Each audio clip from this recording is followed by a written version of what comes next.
spoštovani volivci. Celje smo prebudili, naj se prebuja tudi naprej in zato vas 20.11. vabim, da končno zadnjo točko izberete in vidite vi.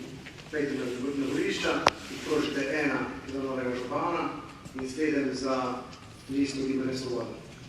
Za spremembe, da sem se odločil za ponovno kandidaturo, me pač navdihnil rezultat iz leta 2016. Letos smo močnejši z več kandidati, kot ste že prej omenili na lokalnem nivoju, se pravi krajevnih skupnosti mestne četrti. In isto bi podaril, kot je podaril kolega Lesjak. Najnižjo udeležbo smo imeli leta 2018 med mestnimi občinami. Celjaki in celjani, pojdete na volitve, zdaj je čas, ne potem 4 leta, pregledati, kaj je dobro, kaj ni dobro, treba je zamenjati to lokalno oblast, zdaj je trenutek. Hvala. V času cele kampanje. Mislim, da je čas, da k temu pristopimo z znanjem, sodelovanjem in medsebojnim spoštovanjem. Zato vas vse pozivam, da se na volitvah naslednjo nedeljo odločite za spremembo.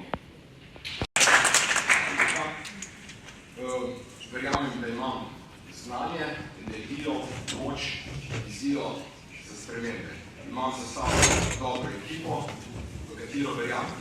Verjamem, mislim, da je čas za nove generacije. Drage celjanke in celjani, Celje je na marsikaterem področju med vodilnimi v Sloveniji. V teh letih smo naredili neverjeten razvoj. Mesto je zagotovo eno najlepše urejenih.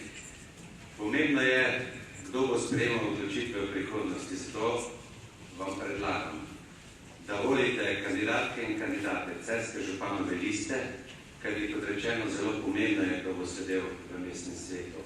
Naredili smo zelo obširen, pa vendarle realni program, ki ga bo možno resničiti. Pojdite na